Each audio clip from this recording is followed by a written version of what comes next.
안녕하십니까. 가칭 유튜브 국민청지기장 지한선입니다.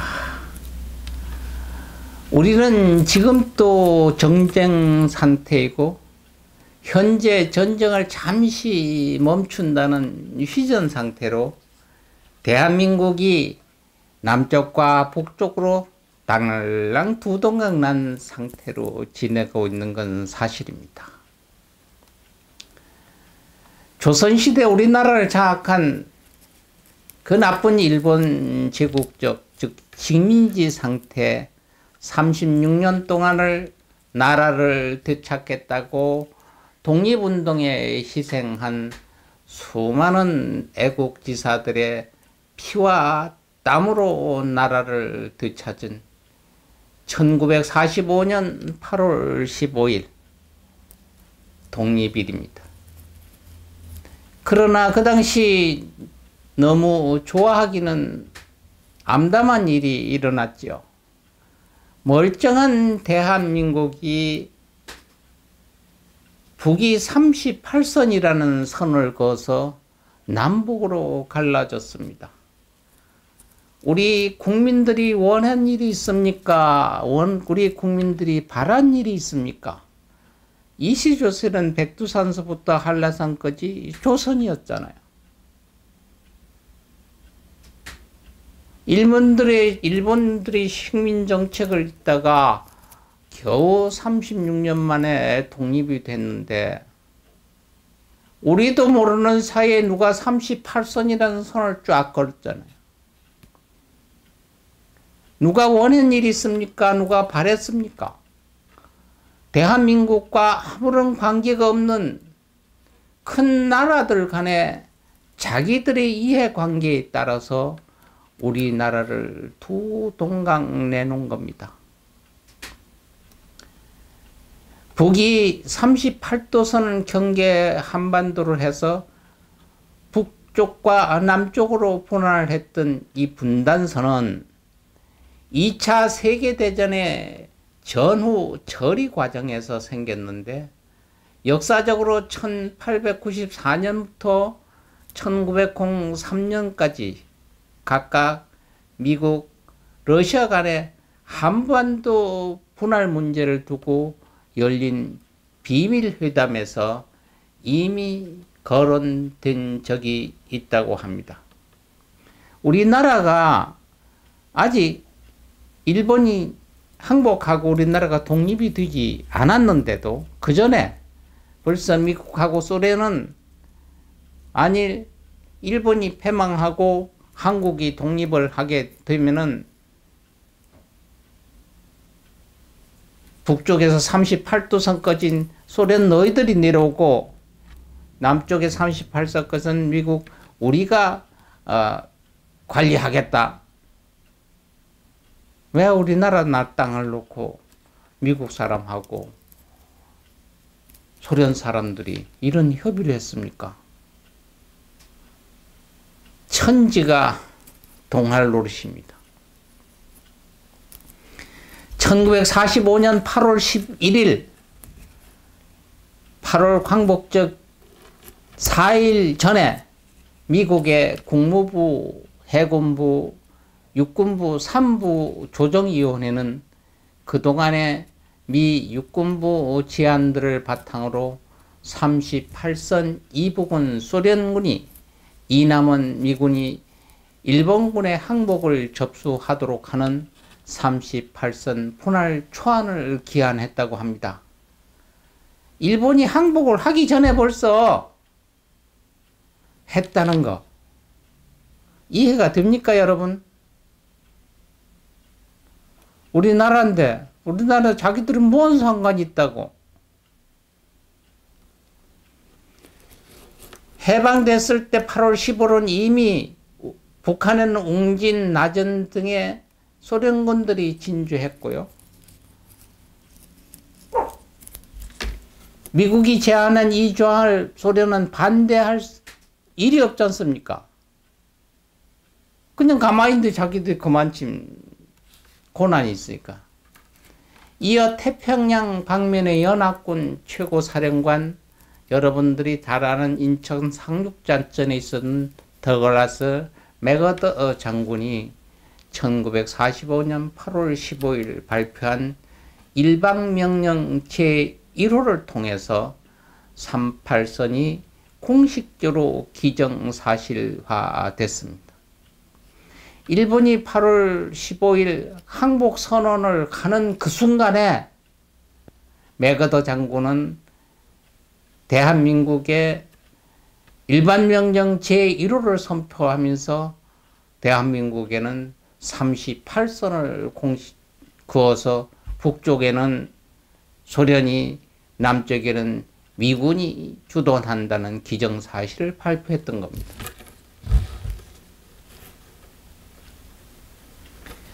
(38선은) 전후 한반도의 단일 세력 진입을 막기 위한 신탁 통치한 제2차 세계대전 중국 군사점령과 항복 접수를 일국에 맡길 수는 없다는 구역선언 등 전후 처리 과정에 줄곧 내재된 미소의 국제정치적 흥정과 이익이 작용한 결과라고 할 수 있습니다. 이로 인해서 북한은 공산주의, 남한은 민주주의로 극과 극, 대립과 대립 관계는 5년 후 6.25라는 동족 상징인 전쟁이 일어났습니다. 수많은 사상자를 남기고 이기고 진 편도 없이 아픔을 가슴에 안고 3년간의 전난을 잠시 멈추기로 한 휴전이라는 합의를 한 겁니다. 이 휴전이라는 합의를 한 기간이 벌써 이미 70년이 흘러갔습니다. 어제오래 아니죠. 휴전은 전쟁을 끝냈다는 게 아니고 전쟁을 지금 멈춰 있다 이런 얘기입니다. 그 상태는 즉 전쟁 중인 상태와 같습니다.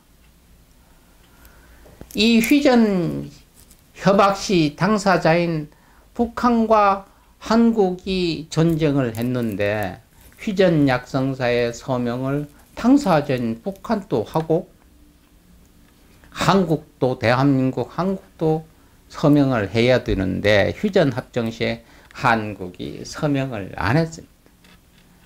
그 이유는 이승만 대통령이 우리는 휴전 협정을 반대한다. 그러니까 협정을 안 하겠다. 끝까지 이기든 지든 전쟁을 하겠다. 그래서 휴전 협약서에 사인을 안 했습니다. 그때 당시는 그래 너들 미국이 사인하고 북한이 사인해서 휴전 멈추니까 그저 그런갑다를 했는데 지금 와서 이게 큰 문제입니다. 당신은 전쟁이 멈추니 그러면 됐다 했는데 나라를 지키기 위해서 대한민국 헌법 제39조는 국방의 의무를 규정하는 대한민국 헌법의 조항이 있습니다. 제39조는 1항 제 모든 국민은 법률이 정하는 바에 의하여 국방의 의무를 가진다. 여기서 나중 세칙에는 남성이 되겠죠. 이대로 놔두면 여성들도 지금 군에 가야 됩니다. 의무를. 두 번째, 누구든지 병력 의무의 이행으로 인해 불이익한 처우를 받지 아니한다.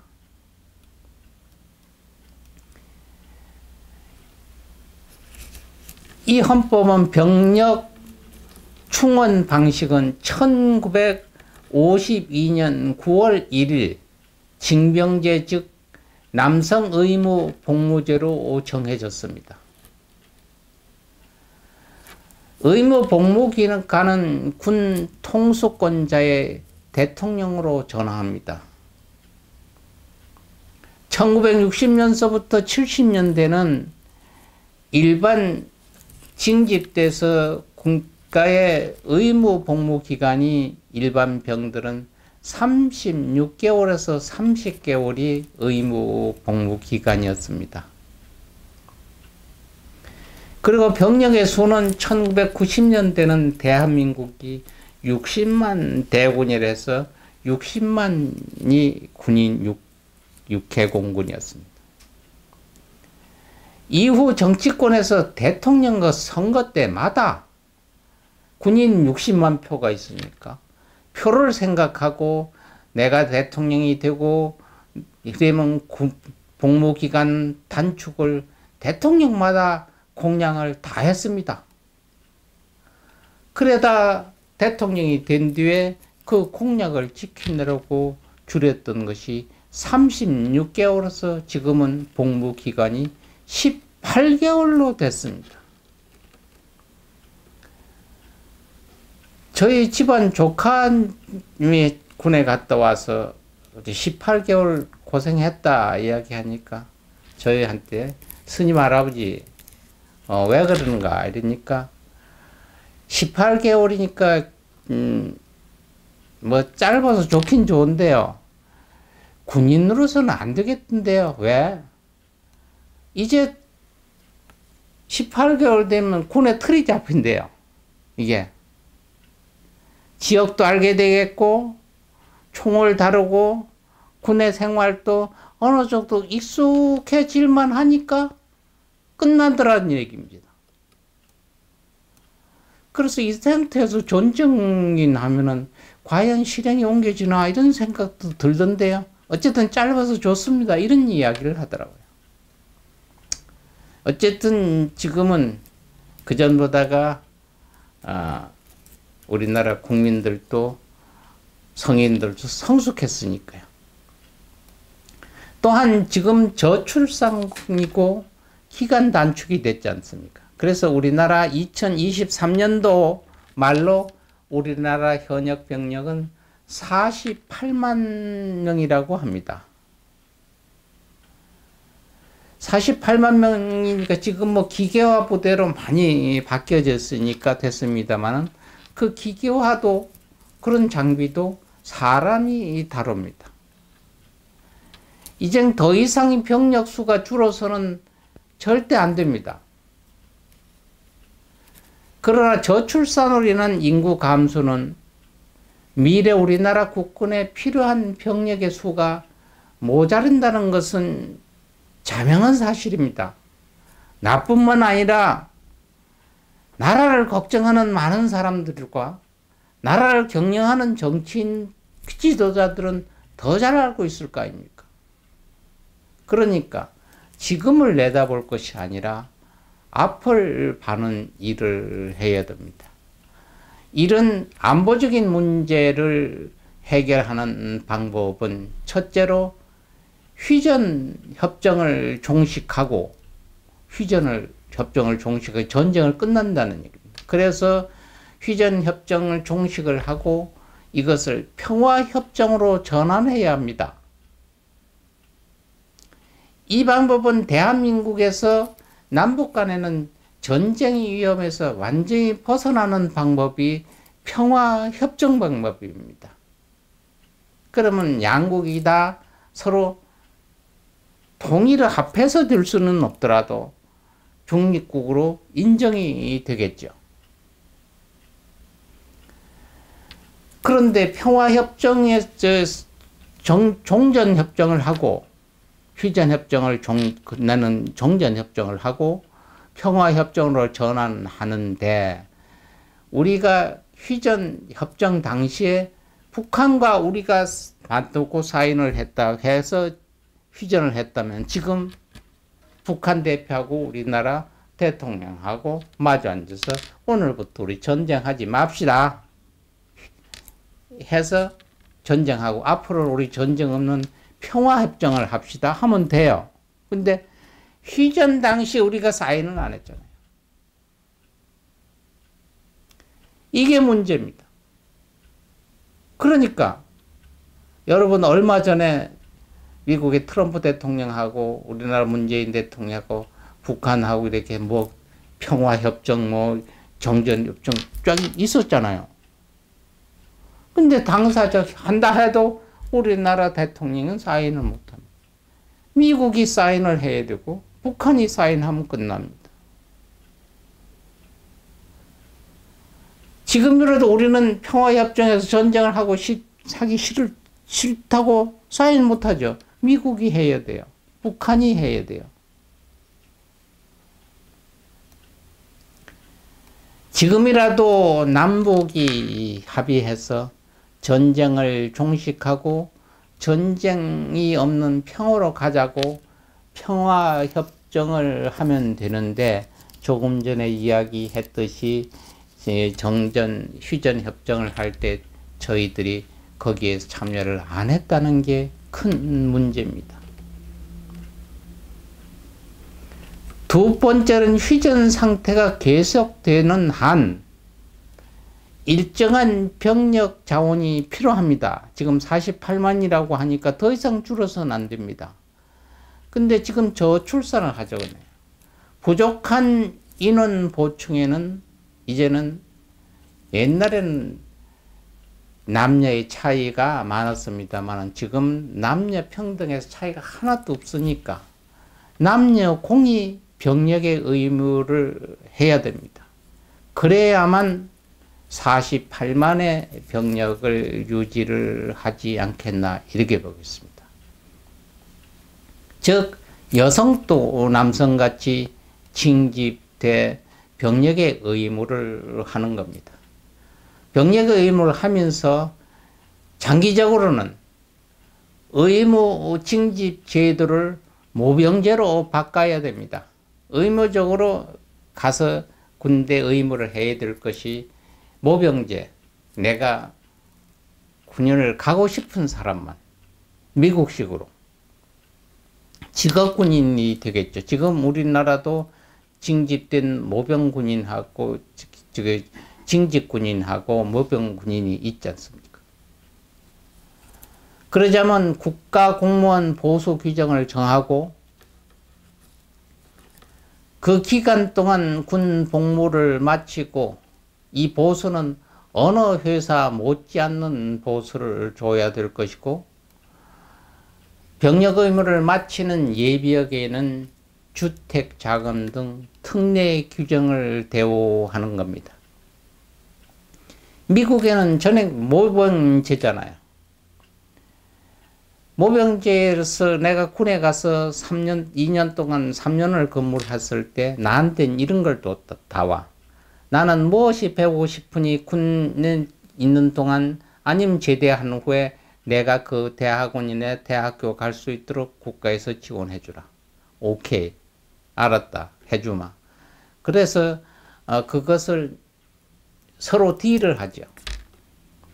그리고 예비역들이 군에서 자기들이 보수 받아서 모병제로 군에를 갔다 와더라도 미국에는 예비역들이, 군인대 갔다 온 사람들이 집을 살 때 융자를 받습니다. 이익자가 하나도 없습니다. 30년 거치, 10년 거치 30년 상환 삼은 무슨 그때 있는 그 변동금리니 고정금리, 이게 하나도 없이 원금만 갚으면 돼요. 이자 없이 대출을 해줍니다. 이런 특례를 줍니다. 우리나라도 이런 특례 없으면 안 갑니다. 지금 징집제를 해도 안 가잖아요. 이렇게 저렇게 다 빠지잖아요. 그래서 네 번째는 그렇게 대우를 해주고, 네 번째는 자주국방입니다. 자주국방. 그럼 우리 자기 스스로 자주국방 아닙니다. 자주국방은 우리 스스로가 전쟁을 멈추고 할 수 있는 상태를 자주국방이라고 합니다. 그럼 지금은 왜냐? 지금은 우리나라에서는 전쟁 작전권이 없습니다. 그럼 누가 있습니까? 미군한테 있습니다. 미국.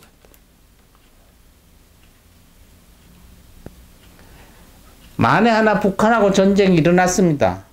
그러면 작전 지시를 우리나라 땅에서 우리나라 그 국방부 장관이나 아니면 합동참모총장이 하는 게 아니라 미국에서 파견된 유엔 사령관이 한국에 작전 지시, 이렇게 전쟁하고 이렇게 하라고 작전 지시합니다.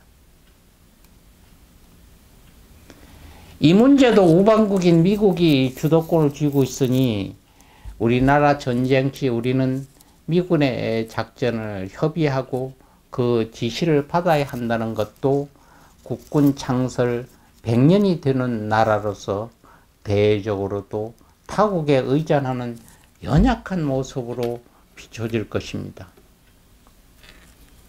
우리나라는 방위산업도 세계의 으뜸입니다. 국력 신장도 국민 상속도에 의하면 충분한 자주 국방을 운영할 겁니다. 이제라도 정치권 특히 국회에서는 남북 평화협정, 남녀 병력 의무, 또 징집제가 아닌 모병제 제도, 또한 자주 국방을 즉시 논의해야 되는 것이 지금 22대 국회의원입니다. 국민 여러분, 제22대 국회에서 이와 같은 안보 문제를 논할 정당이나 국회의원 후보에게 투표하셔야 됩니다. 본 국민청지기단 지한스님은 성숙한 우리 국민을 믿습니다. 당리, 당략, 학연, 지연, 좌쪽이다, 우쪽이다를 가리지 말고 정말 우리 국민과 누가 더 안보에 가까운가 가려주시기 바랍니다. 이상하리만큼 군에 안 갔다 온 사람들이 더 국방의 안보 문제에 야단 털썩을 했습니다. 지금까지 정치권에선. 지난 일은 들추기 쉽습니다. 앞으로는 우리 국민들이 정신 바싹 차려야 됩니다. 여러분, 오늘도 저에게는 좋아요 꼭 한 표 주시고요. 다음 3월 28일은 나라의 미래 9번째로 종교 정책에 대해서 말씀드리겠습니다. 오늘도 더 좋은 하루 되시기를 바라겠습니다. 감사합니다.